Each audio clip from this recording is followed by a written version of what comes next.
नमस्ते। भारत और मालदीव के बीच विवाद बढ़ता जा रहा है। मालदीव ने भारत को अपने सैनिकों को 15 मार्च तक वापस बुलाने के लिए कहा है। यही नहीं, चीन के दौरे से लौटे मालदीव के राष्ट्रपति मोहम्मद मोइजू भारत पर से अपनी निर्भरता को कम करने के लिए चीन, तुर्की, यूएई और यूरोपीय देशों की ओर कदम बढ़ाने जा रहे हैं। वहीं जिस तरह से मालदीव के नेता भारत के खिलाफ जहर उगल रहे हैं, उससे साफ है कि मोइजू सरकार में ऐसे लोग और समूह शामिल हो गए हैं जिन्हें पाकिस्तान, सऊदी अरब और अफगानिस्तान के मदरसों में कट्टरपंथ की ट्रेनिंग मिली है। मालदीव में कट्टरपंथ लगातार उफान पर है। मालदीव में इस्लामिक कट्टरपंथ साल 2004 में आई जोरदार सुनामी के बाद बढ़ना शुरू हुआ था। साल 2022 की जनसंख्या के मुताबिक मालदीव की जनसंख्या 5,15,000 है। इनमें 1,32,000 विदेशी हैं। इन विदेशी लोगों में दक्षिण एशियाई देशों के लोग शामिल हैं। ये विदेशी लोग मालदीव में नौकरी करते हैं। मालदीव में इस समय 189 द्वीप, 18 अटोल और 4 शहर हैं। मालदीव सैकड़ों साल तक बौद्ध धर्म को मानने वाला था और 12वीं सदी में यहाँ के लोगों ने इस्लाम धर्म स्वीकार कर लिया। साल 2004 में जब सुनामी आई, तब बड़ी संख्या में पाकिस्तान और सऊदी अरब से कट्टरपंथी मालदीव पहुंचे।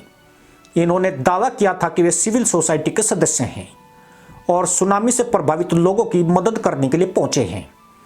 वहीं असलियत यह थी कि इनमें से ज्यादातर लोग सांप्रदायिक और हथियारबंद समूह से जुड़े हुए थे। इसमें इदारा खिदमत-ए-खलाक भी शामिल है, जो पाकिस्तानी आतंकी संगठन लश्कर-ए-तैयबा का चैरिटी संगठन है। इदारा खिदमत के लोगों ने मालदीव में अपने प्रवेश को एक मौके के रूप में भुना लिया और इस्लाम के प्रसार में लग गए। ये कट्टरपंथी समूह जब मालदीव से जाने लगे, तब अपने साथ कई बेरोजगार लोगों को पाकिस्तान और सऊदी अरब ले गए ताकि धार्मिक ट्रेनिंग दी जा सके। लश्कर के छद्म संगठन इदारा खिदमत-ए-खलाक को अप्रैल 2006 में अमेरिकी प्रशासन ने एक आतंकी गुट घोषित कर दिया था। साल 2011 में कैलिफोर्निया के नेवल पोस्ट ग्रेजुएट स्कूल में प्रस्तुत एक शोध पत्र में मालदीवियन नेशनल फोर्स के एक वरिष्ठ अधिकारी हसन अमीर ने मालदीव में बढ़ते धार्मिक कट्टरपंथ के खतरे को उजागर किया था। साल 1990 के दशक से ही मालदीव के युवा क्षेत्रीय अतिवादी गुटों से प्रेरणा ले रहे थे। पाकिस्तान में जमियात अल सफिया की ओर से संचालित एक शैक्षणिक संस्थान में भाग लेने वाले 1 दर्जन से अधिक युवाओं का कट्टरपंथीकरण हुआ था। वे कय्यूम सरकार के खिलाफ तख्ता पलट की भावना रखते थे और मालदीव में एक शरिया आधारित राज्य स्थापित करने की इच्छा व्यक्त करते थे। ऐसे व्यक्तियों को नियंत्रित करने के लिए उन्हें मालदीव के दूर के द्वीपों पर निर्वासित कर दिया गया था।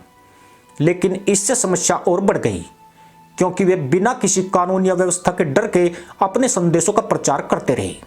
पाकिस्तान में इस्लामी शिक्षण संस्थानों में भाग लेने वाले मालदीव के युवा न केवल इस्लामी शिक्षा प्राप्त कर रहे थे, बल्कि 1980 के दशक के अंत में सोवियत संघ के खिलाफ अफगान युद्ध का भी समय था।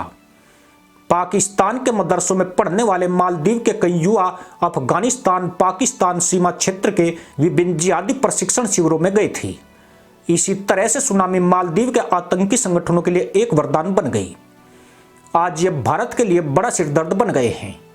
इसी के साथ अनुमति दोस्तों, जय हिंद, वंदे मातरम।